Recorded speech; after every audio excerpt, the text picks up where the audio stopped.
Okay, Sheriff. Here they are. Tell the Marshal this ain't how we do things here. But I'll oblige him this once. All right. Let's see what we got.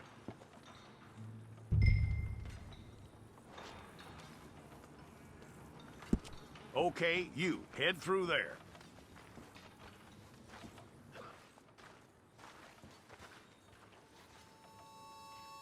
I'm gonna need your details.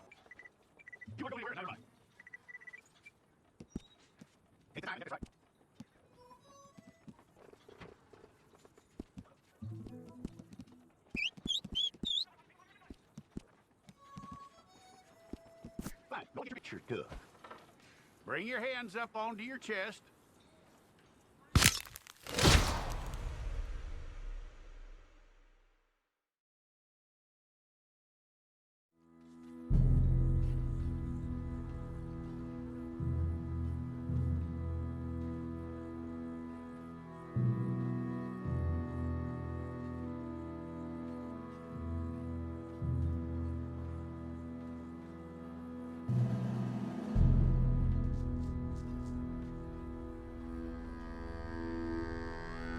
Jackson! Officer Jackson, move those prisoners! Officer Benton! Kitchens aid staff! Officer Townsend, those rocks ain't gonna break themselves. What are you standing there for? Get moving! What are you looking at? Go on, get moving! You with the hammer? And you'll do. We need to perform a work detail out in Rhodes. Come on, get in. Open the gate. Come on, Milliken.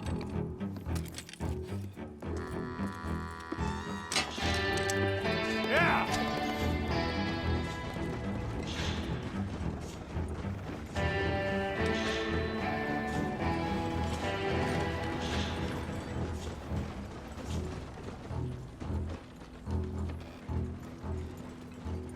I tell you what, old Jameson is a wretched, sour old bastard, and no mistake. You lot stay calm in there. You aren't saying nothing. Well, you are now. Shut up. You know, my wife has acquired ideas significantly above her station. She's been reading too many goddamn books. Personally, I'm against education. Of women, I mean. And men, I guess.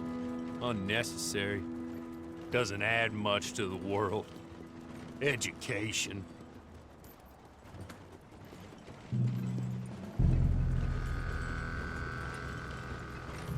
Good day, gentlemen. Oh. Don't do anything stupid. Nobody gets shot. Act like fools, and the pair of you will be dead within a minute. Now, what are your names? Jenkins and Milliken. Well, Mr. Jenkins and Mr. Milliken, throw your guns to the ground and get on down here. That's it. Very glad to meet you. It's not worth being rash. You boys get paid a salary. You get that salary whether these people escape or not. Your wives presumably want you alive. Let them out. Now, please. Okay. You all run away. Aside from you. Try to stay out of trouble. This is a stroke of good fortune for all of you. Use it. Now, Mr. Jenkins and Mr. Milliken, be so kind as to quickly run away before somebody gets shot entirely unnecessarily. Go on, don't look back. Mr. Wendt, I believe it was $50 we agreed on. It was. Here's 50 each. Each? Yes. Now get out of here, both of you. My employer and I appreciate your professionalism. All we did was stand there and look tough. And you did it fantastically well. Good day, gentlemen. Now, sir, how about you pick up these guns, and we move out? My mistress is waiting for us.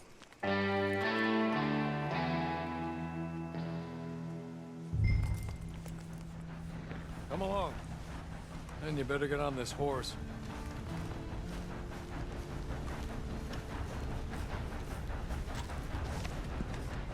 It's not much of an animal, but they haven't got far to ride. Get on the horse there. Ready? Wonderful. I hope you'll forgive the secrecy. My employer particularly values discretion. My name is Mr. Horley, by the way. 6 months at Sisika Penitentiary, awaiting a hanging for a murder you did not commit. Must have felt a whole lot longer, my friend. You still seem strong, though. I mean, doesn't look like breaking all those rocks has left you entirely broken, in body or in spirit. I hope I am right about that. Rounding you folks up, and those sham trials, they were a disgrace. Made a mockery of the rule of law. Still can't quite believe they got away with it. There's others convicted when you were. Came out breathing fire. Maybe you're like that too. Guess we'll see. Or maybe you just want to put it all behind you, forget you were in there at all. That would be fine, of course. You're just up here. There's the camp. Get your horse.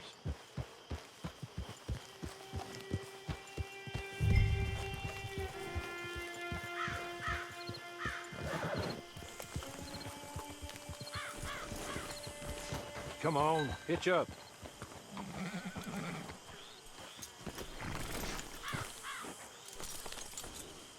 This way. She's anxious to meet you.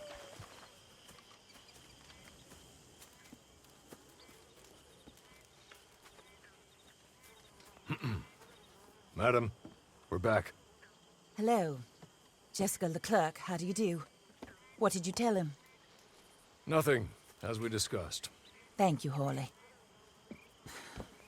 I do hope we haven't inconvenienced you dreadfully. But seeing as you were due to be hanged in a week, I'm sure you don't object too strongly. I know you're innocent.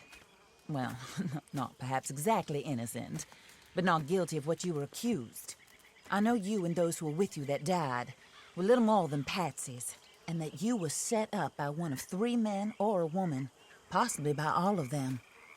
I can't be sure, but that is all I know so far. And one of these people also made Mrs. Leclerc a widow. And I will avenge my husband's death, so help me God. But I will not avenge it upon them who did not cause it, or caused it unwittingly. Anyway, I'm sure this is all a touch confusing and melodramatic. Where are my manners? Horley, please show our guests to their tent and give them some fresh clothes to put on. Very good, madam. Then serve us both a little refreshment. Certainly, madam. This way. You'll find a change of clothes in there, alongside a few other items you might need, a lasso, a knife, and a lantern, I believe.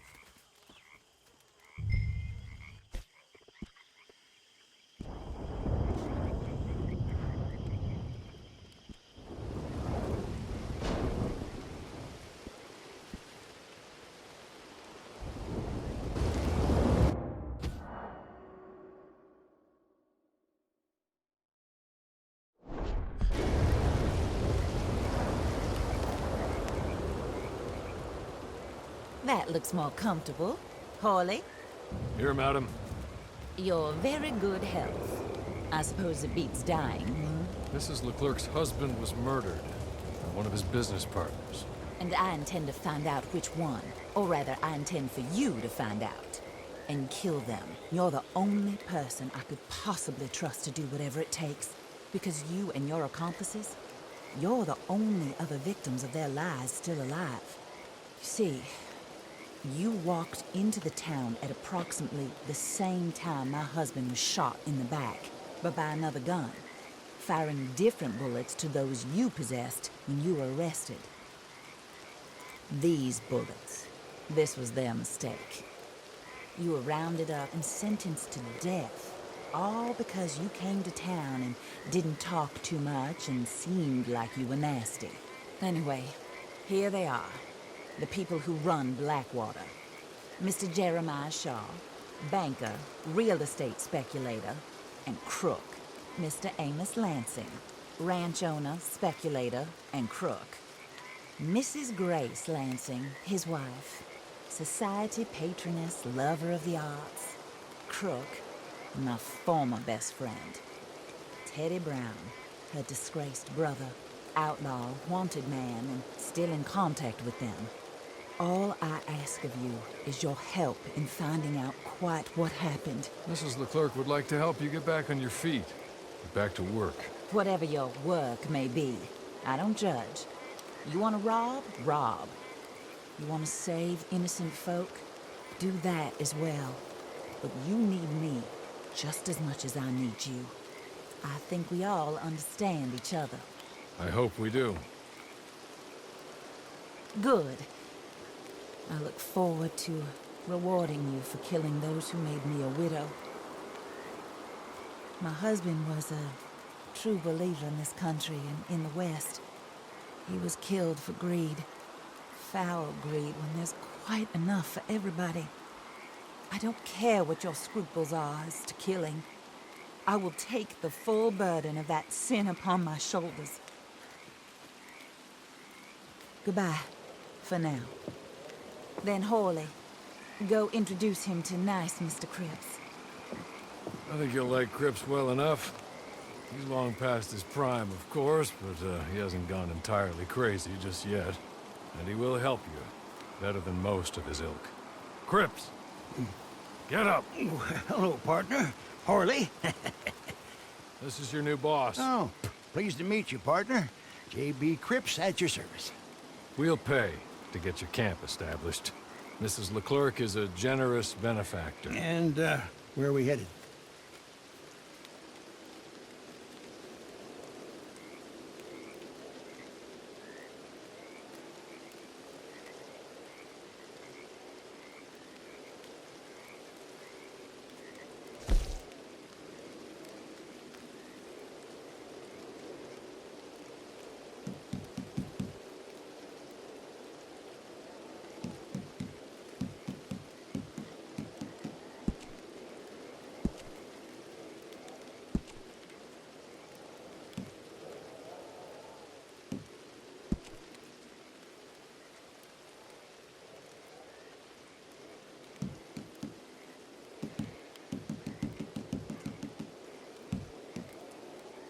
Oh, sir.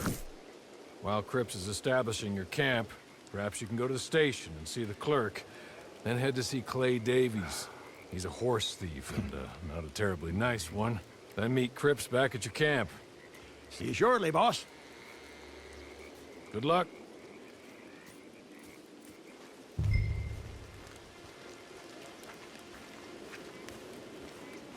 Get on to the station. It's not too far.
This is too much. No, no, don't shoot me. I beg of you.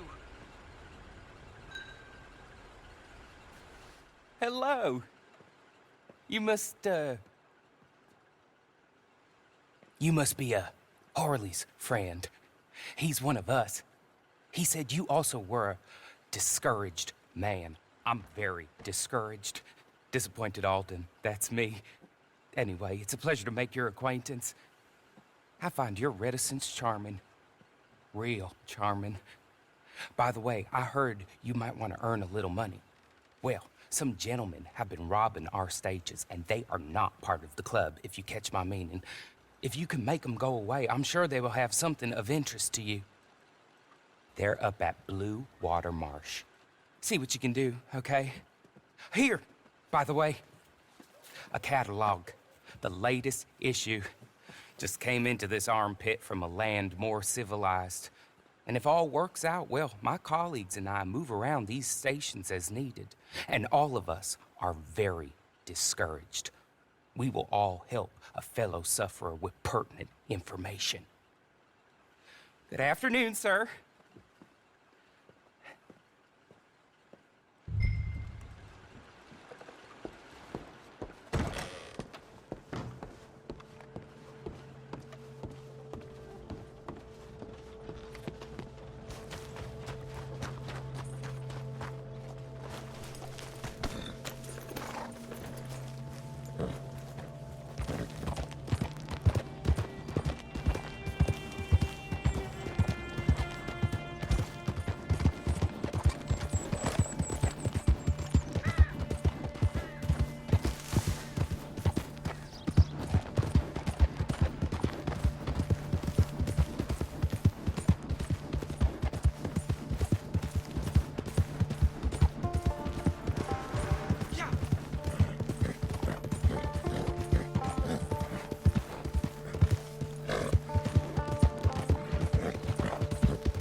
okay?